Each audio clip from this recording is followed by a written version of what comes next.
in the red, and in the white, Thomas Toledo advancing on to round number 3. Right now, we're going to send you a little advert from our sponsors to help make the GoPro IBA World Tour possible. Dallas singer Eric Apple. We're going to be back in a minute. Yeah.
Here we are once again live without a countdown back into our show.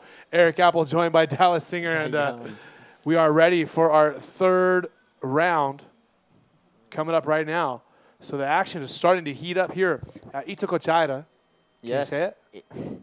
They put me on the spot here, Eric. Dallas. Itacoatiara. No, say it again. I'm trying. Itacoatiara.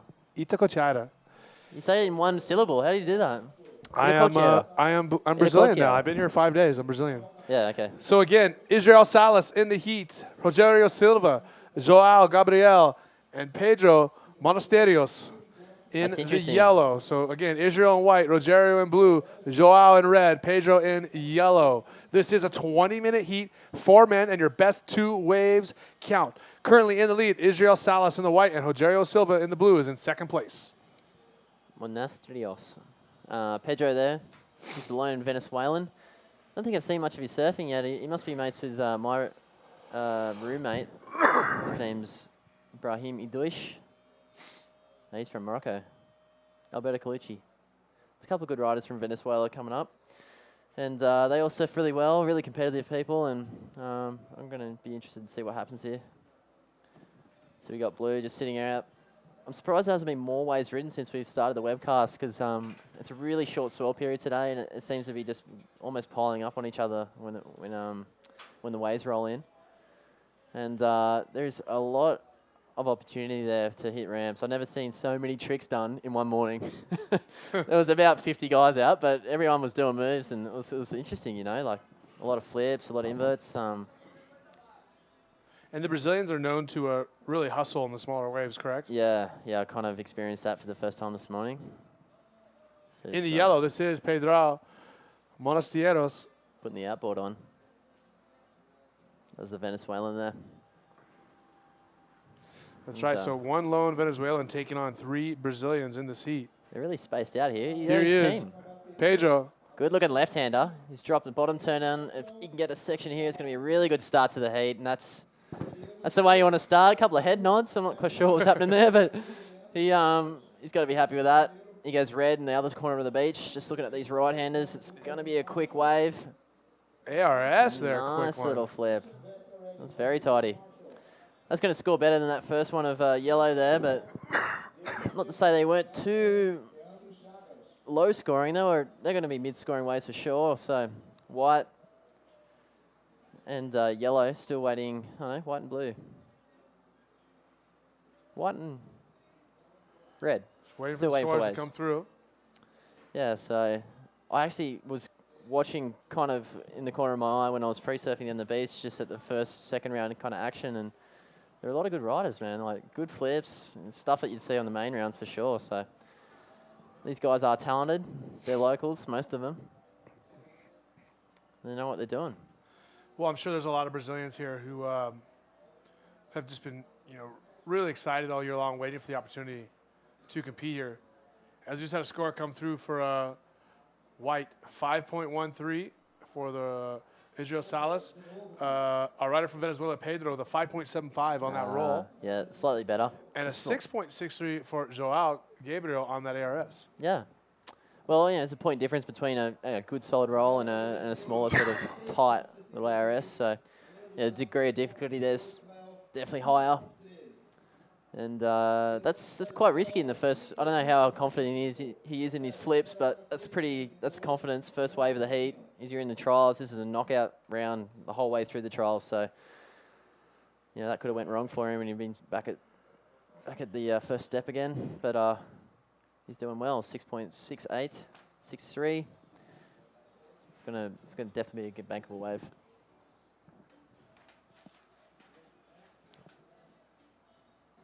Last year.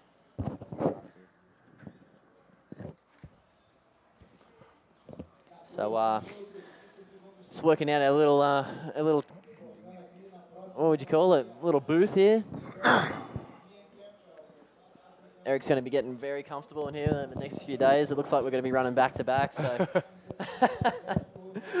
you could be sleeping in here. If we make it all the way through round 3 and 4 today, we just have quarters, semis, and finals, correct? Yeah, but I'm going to bet on them trying to run the first round and main round straight up. Quarters today? No, if they run until round 4, the end of round 4 today, tomorrow we'll get the final quarters, semis, finals out of the way for trials, and then I'm pretty sure Alex is going to run straight into round 1 of the main round, the main event. If that's not too confusing. It's just how many rounds will there be in the GSS event? 4. Yeah. Oh, in the trials there'll be 4. In the main round there'll be 4 as well. Yeah. There'll be 4, and then it gets to the quarters. Yeah. They're pretty well the same.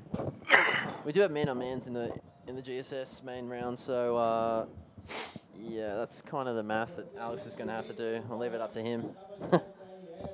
But again, Alex Leon, professional bodybuilder from Australia, our world tour manager, who makes the calls and decisions on what days the contest gets run and what the structure is. We've had to change it up in the past before because we only had waves for a certain amount of time. You see our rider in red, Joao Gabriel, again. He already has a 6.63 now with a nice roll there on the inside. Yeah, Alex, is he losing any hair yet? I haven't quite checked him out. Any hair? Any hair, yeah. He's picked the job up at the start of the year. It's not easy. No, it certainly is not an easy job, but he has to make some real decisions that regard the entire tour, whether it be from, what days we're surfing to how long the heats are to if we're having man-on-man or 4-man heats, and try to fit everything in there in the time allotted that we have. So, and that's just the start of it. Yeah, don't get me into the other side of the job. What's the other side of the job? Chilling out on the beach? Promoters. Promoters, okay. That's the next chapter. Local promoters. But yeah, he's doing a great job. We've had 4. So far, we've had 3 amazing events. The South Coast event was, it was a huge highlight for the IBA, and taking our tour to a wave like we did was, that was groundbreaking in my opinion. And we've seen some really incredible stuff out of some awesome riders. Some new moves, first 720 in competition, which was, that's something that you used to dream about when I was a Grom. And Jake Stone ended up dropping one in his quarterfinal. Yeah, for sure. Yeah, and then we had Chile last month, like you said, and we had some really incredible waves there. It was big. It was scary. You're forgetting about Pipeline. Yeah, and Pipe. What was Pipe? Pipe had great waves too, huh? That's our rider in blue, Rogerio Silva. Ben Player taking out Pipe. Taking out Chile also, so it puts him on top of the standings there. He's well clear of second. And he's going to be the guy to beat at this event, no doubt. Pedro Monasteros. Nice little roll right there. Pedro already has a 5.75, so he's probably going to pop up into second place. All he needed was a 0.76 on that wave to pass Israel Salas, who we see right here on the left. Got some cool little style, and this guy in white just drops a little kind of, what'd you say, froggish kind of ARS? He kind of bounced out of the section. I'm not quite sure how they'll score that, but I'm sure I'll be pretty happy with that. That's going to be maybe his best scoring ride so far. He's sitting in second place, Israel. Sitting pretty on a 5.13. He's definitely going to replace that. Second score of 1.38. It's weird. Like I've never heard of these guys before, and they're all really good riders. Sure, they got hopes and dreams of making it on the World Tour, in the top 24 spot. That's what all these guys are pretty well hunting for. So this is how it kind of works. You got trial events and GQS events. GQS events like a qualifying series that IBA run, separate to the GSS rounds. And all these points accumulate throughout the year. They're all looking for one of 8 spots they throw. Yeah, and here's Israel Salas again. Look at this big roll. Really got some decent projection there. Yeah, he has really a 5.13 and a 5.33, so this is going to be another solid score for him. He's currently in second place, and he's looking for a 5.26 if he wants to take over the lead. Yeah, that wasn't too bad, that little roll. He's definitely showing more, what would you call it? My vocab's running dead. I need a Red Bull. He's showing more flair, Eric. On that roll? Yeah. Would that be the word? Yeah, flair's good. We'll run with that. Yeah, so tell us a bit more about Brazil. They've got a huge, not only bodyboarding culture, but there's a lot of good fighters coming out there, you're telling me. You were showing me some videos yesterday, and some pretty impressive stuff. Yeah, I mean... Good competitors, huh? I mean, MMA, really did start in Brazil in the 1920s, 1930s with the hierarchy of the Gracie family. And, he fought a Japanese man by the name of Kimura. That was his nickname. I think his name was Count Kimono or Count Kimura. Yeah. And he fought here in Rio against him, and it was a very, very, very big show, very big event. And it was a mixed rule event. So it wasn't just boxing, it wasn't just wrestling, it wasn't just submissions. It was everything: punches, kicks, wrestling, and submissions. Yeah. And the Gracie actually, he lost. He got his arm broken to what's called in Japan a katakatame, and his nickname was the Kimura, or that was the man's name who did it. So in Brazil now, in respect of that Japanese competitor, the name of that maneuver is a Kimura. Oh, wow. Named after him. Okay. Although in Japan, it's called the katakatame. Okay. There you go. That's cool. Well, it's awesome competitors coming out of Brazil. It's not only the Brazilian people fighting, it's bodyboarding, it's soccer. The Brazilian people are a very, very spirited and competitive group in any sport, really. I mean, you look at the success that Brazil has had in MMA, in bodyboarding, in soccer, even, move as far as Formula One. Ayrton Senna was one of the greatest Formula One drivers of all time, and he was just an absolute hero here in Brazil. Yeah, they all share that same sort of competitive trait. They're all really fit guys too. Like on across the board, you go to the beach and everyone's pretty well, looking after themselves really well. And Joao Gabriel, our heat leader in the red, ARS through the lip. Not a bad Pops little out move there at all. We seen an ARS from him earlier in the heat. I think it was his first wave. He scored a 6.63 for that, and we're going to see what he's got a bit of coaching by his friend there. He's giving him a pat on the back. Yeah, he's going to score really well for that. Rider in yellow, Pedro Monasterios. He is the lone Venezuelan in the heat. ARS through the lip as well. He has a 5.75 and a 3.88 he's trying to improve on. It's a funny wave, this. I found yesterday, Eric, that when you do a flip or anything like that off a bad section, there's so much power pushing behind the wave. If you hold on long enough, it's going to push you back into the face of the, into a makeable position. So that kind of happened to Joao. What was his name? Pedro. He sort of hit a really kind of crumbly section, managed to get a bit of pop out of it, but any other way, you'd think he probably would have bounced off the back. And no, he ended up making that, and he's going to get a nice little score for it. Also, Dallas, just so everyone knows at home, this webcast is being broadcast in 2 different qualities, as we see in blue right there. Rogerio Silva trying to pop through the lip there, not able to do it. But again, this broadcast is being broadcast. This webcast is being broadcast in 2 different qualities. We're being broadcast in 240 as well as 480. So you guys can control that. You can upgrade it to 480 if you like right now. Or if you want it to be faster, you can do it down to 240. Either one, they're both available for you guys at home. The GoPro IBA Tour, getting tech. Yeah, real tech. I talked to the web guys yesterday actually, and they said if you're watching on a mobile device like your iPhone or Android or whatever, you're usually better off running 240. You'll get the upload speed will be a lot faster, and the picture's quite clear. I'm gonna see if I can bring this up. Yeah, get it up. As you see, Isabella Salsa, women's world champion. Yeah, local hero here in Brazil. she's impressed all the men, really. I'm glad she's not competing against us. Again, Pedro, look at this through the lip right there. Yeah, I don't know if it's going to be enough for Pedro. Yeah, he got a 3.95 his last wave. Look at this. Yeah. On the second one. Joao. It's going to be a name we're going to have to look out for. Joao is going to increase his lead with that wave right there. I'm waiting for his friend to come for the pat in the back. It's a pretty cool little vibe on this beach. You pretty much skim off on the sand on most moves, so if you got friends on the beach, it always helps to have a bit of, there you go. Encouragement. Yeah, encouragement. Look at this. He's just telling where to go out, in case he forgot where he was surfing earlier in this heat. Yep. That's where you're supposed to be. Yeah, over there, buddy. He's winning convincingly. So we could be seeing him in round 4 later on this afternoon. And I'm gonna see if I can bring up our live show right now. So yeah, it's great. Great internet feed here, guys. If you do have any problems with the internet webcast, let us know, and we'll do our best to get a good feed to wherever you are in the world. 480p is it's a great little format to run on your laptop or your TVs and stuff like that at home. I'm sure you're going to want to tune in tomorrow and the next day. We see the big dogs get in the water. His blue's been pretty quiet this heat. He tried to flip just earlier and didn't really pull it off. He doesn't really know if he wants to go right or left. Coming really straight, that one. This wave's quite lucky because there is those 2 large rocks on either side of the beach. You get these cross kind of waves and it creates peaks.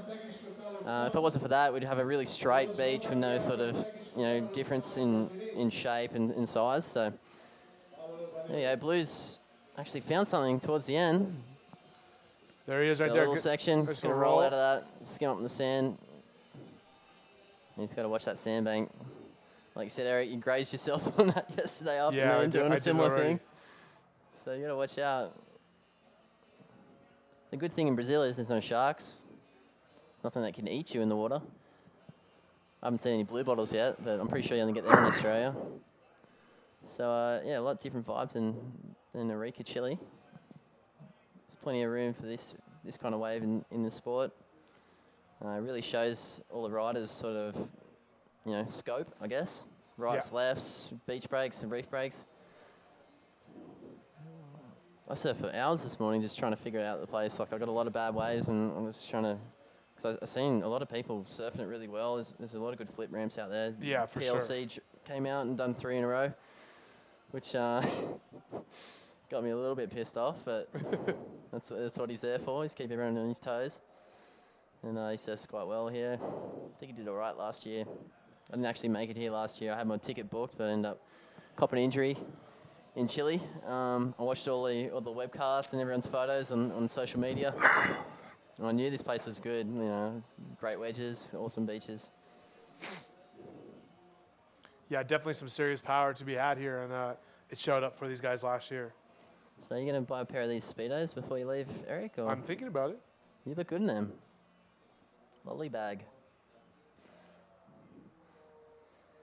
Yellow's out there. He's still sitting in second place. He's watching his fellow competitor catch a couple of rights towards him.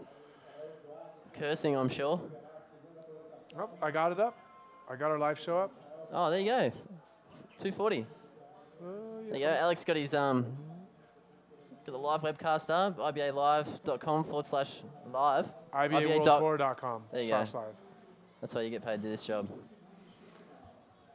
Oh, he's showing a lot of heart, the Venezuelan. For Pedro, and he is up in the second place. He got a 4.75 on his last wave. So now Pedro Monasterios, he has a total of 10.5. He's looking to improve upon a 4.75. Wow. And this is rider in blue, Rogerio Silva. Just opting out of that one. He's really going to push Pedro into the final stages of this heat.